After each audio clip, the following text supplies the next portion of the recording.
Welcome to new perfect study centre. तर आज आपण विविध कामगार कायद्यांविषयी माहिती बघणार आहोत. आपल्या चॅनलवरती वेगवेगळे कामगार कायदे आपण टाकलेले आहेत. त्याचबरोबर आजचा जो कामगार कायदा आहे तो आहे कंत्राटी कामगार नियमन व निर्मूलन अधिनियम 1970. आणि हा जो कायदा 1970च्या नुसार आहे. आता या कायद्यामध्ये थोडेफार बदल चेंजेस आपल्याला पाहायला मिळतील.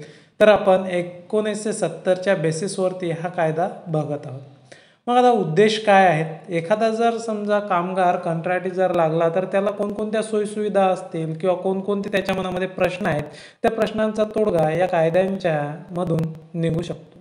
तर चला, उद्देश काय आहे कायद्याचा?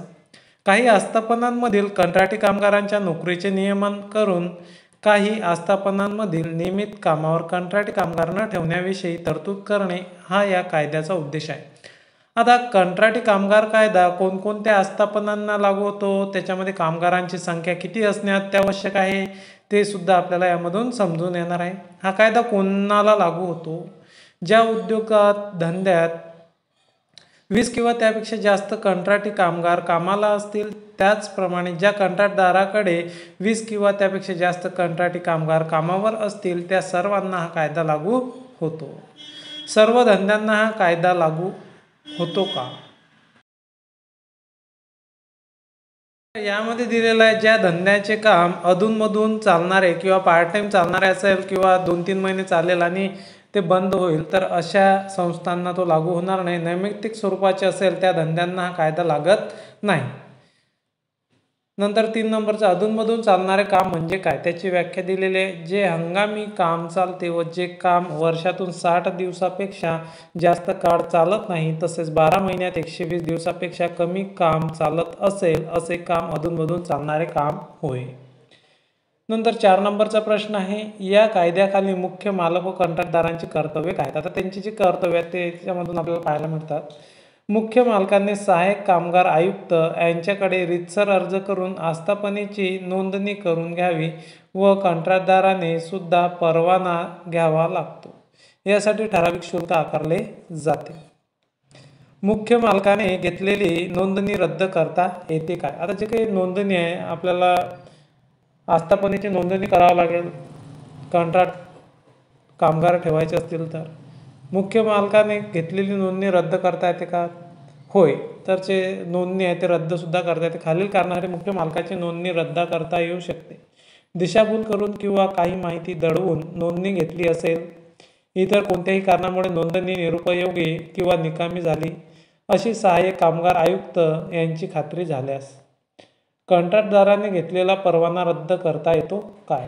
दिशाभूल करून किंवा काही माहिती दडवून परवाना मिळवला असेल तर किंवा परवाना देण्याच्या शर्तीचे उल्लंघन केल्यास परवाना रद्द करता येतो.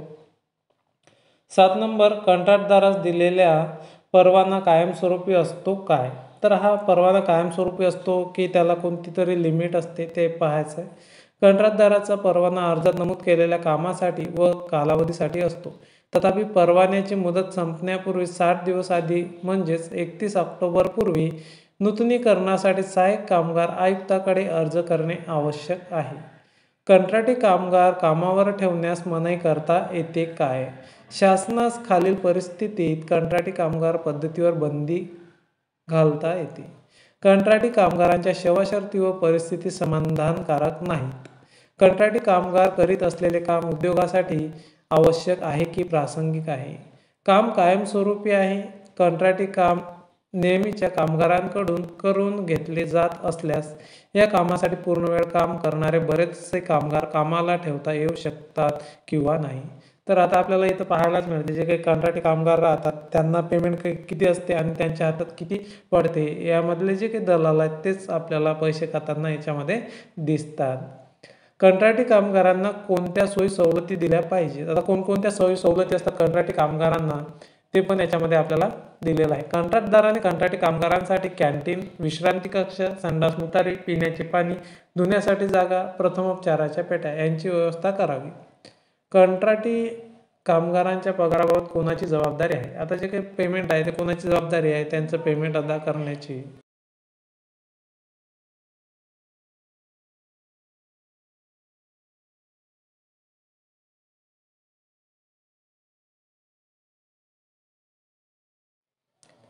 प्रत्येक कंत्राटदाराने कंत्राटी कामगारांना वेळेवर नियमितपणे वेतन देणे बंधनकारक आहे. कंत्राटदाराने वेतन दिले नाही तर ते वेतन कोण देणार? कंत्राटदाराने वेतन दिले नाही तर वेतनाची जबाबदारी मुख्य मालकावर आहे. त्यासाठी मुख्य मालकाने त्याच्या प्रतिनिधीच्या उपस्थितीत कंत्राटी कामगारांना वेतन दिले जाते याची शहानिशा करावी. समजा ज्या आस्थापने कंत्राट द्यायला दिलेलं आहे त्याने जर केलेलं नसेल पेमेंट तर त्या आस्थापनेलाच त्याचं पेमेंट करावं लागणार आहे. कंत्राटी कामगार करीत असलेले काम मुख्य मालकाचे कामगार करीत असलेले काम एकसारखे असेल तर कंत्राटी कामगारांना कोणत्या दराने वेतन दिले पाहिजे? समान कामासाठी समान वेतन दिले पाहिजे व तसे देण्यात येत नसल्यास सरकारी कामगार अधिकारी यांना तक्रार करावी. कंत्राटदाराने व मुख्य मालकाने काही नोंद पुस्तके ठेवावी लागतात काय? एकूण कामावर असलेले कंत्राटी कामगार, कंत्राटी कामगाराकडून होणारे काम व दिले जाणारे वेतन यांचा लेखातपशील ठेवण्याची जबाबदारी मुख्य मालक व कंत्राटदार यांच्यावर आहे. मुख्य मालकाने नोंदणी अधिकाऱ्यास काही माहिती पाठविली पाहिजे काय? मुख्य मालकाने 15 फेब्रुवारीपूर्वी नोंदणी अधिकाऱ्याकडे नमुना 21 मध्ये वार्षिक विवरण पाठविले पाहिजे. कंत्राटदाराने सुद्धा अशी माहिती परवाना अधिकाऱ्याकडे पाठविली पाहिजे काय? कंत्राटदाराने सुद्धा नमुना 20 मध्ये सहमाही विवरण पाठविले पाहिजे. कंत्राटी कामगारास या कायद्याचे फायदे मिळत नसल्यास कोणाकडे तक्रार करावी? शासनाने सरकारी कामगार अधिकारी याची निरीक्षक म्हणून नेमणूक केली आहे त्यांच्याकडे तक्रार करावी.